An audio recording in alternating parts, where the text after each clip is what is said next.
chào chồng đi. Đi nói ủa hai bún đâu cơ. Đi nói cháu nó có dầu tôi nó phở. Chị nó cho tôi, nó cho tôi. Sao mà thì tiêu chị bỏ chứ mua này vậy không chả. Mấy đi xe của chứ. Đó, phở riêng khoản, phở sang khoản. Ta đi những gì cả.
sai cũng như thế như thế nào? Gì đó? Cái gì đó cứ trời trời nó dễ dàng rồi. Hút thôi nha. Hút mệt đó. Nó biết chúng nó coi.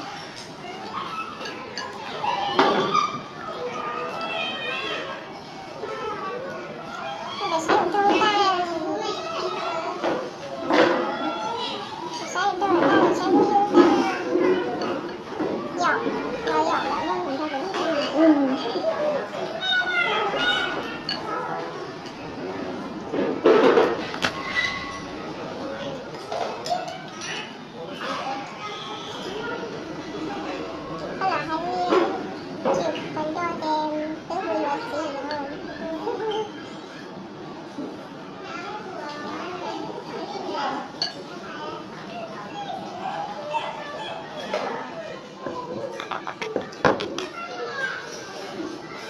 Itu không nói chuyện nó lấy con nhạc.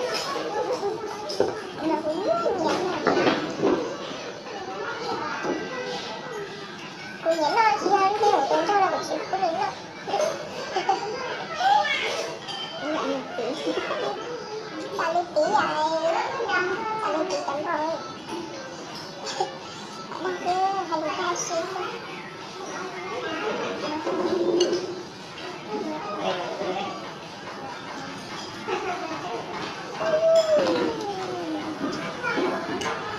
Thấy người già nhưng mà già giúp con cái nó đó.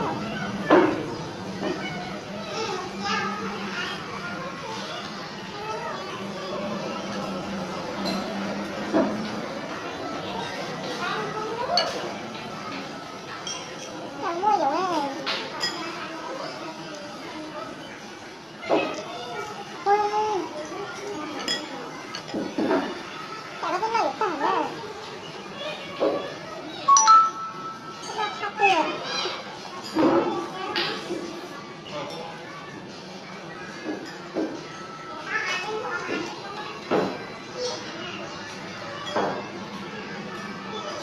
Ôi giật con nó không lắm nha.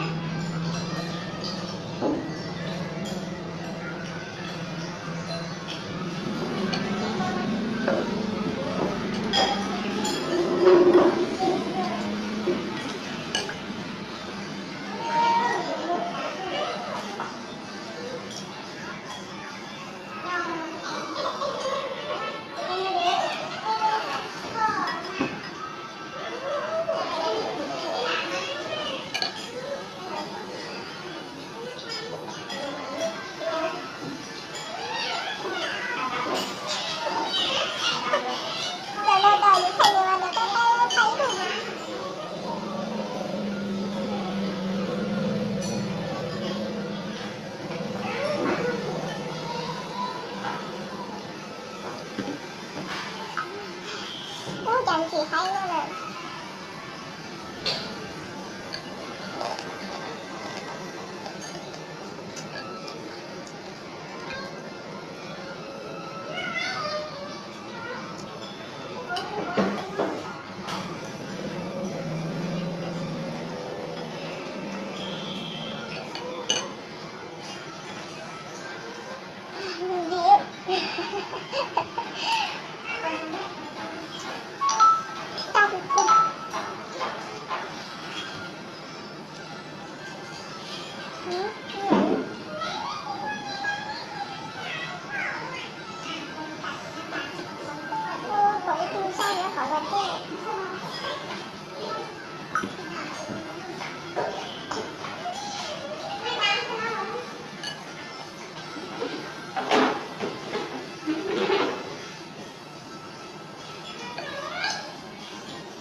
Cuman mana tokonya kan kalau udah tak berulang ya kan.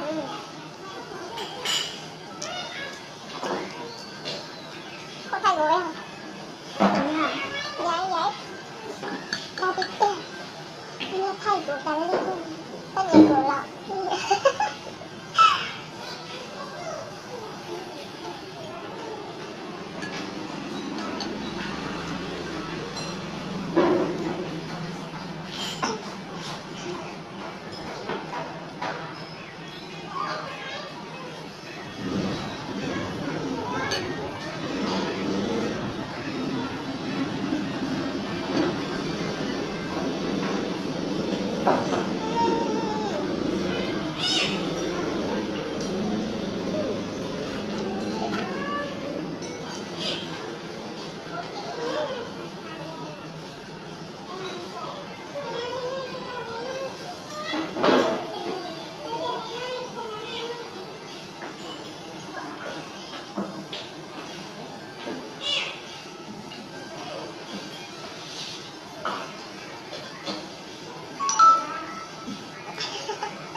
ก็เปิดดีกว่าให้เราเปิดสีฟันที่เขาเลี้ยง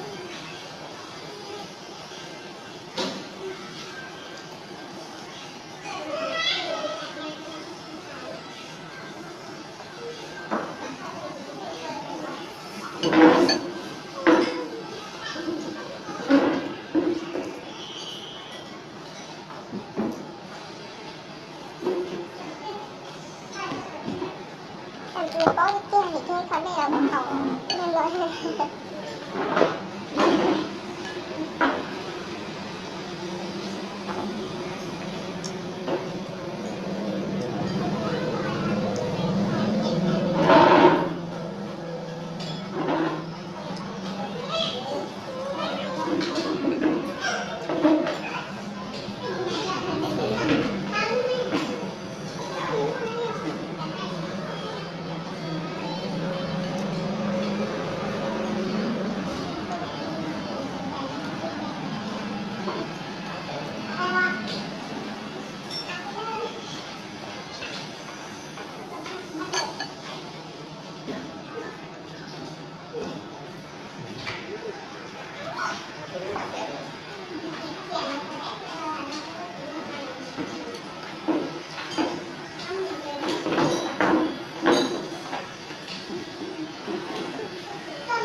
จุดกันไม่ดีเลยอ่ะ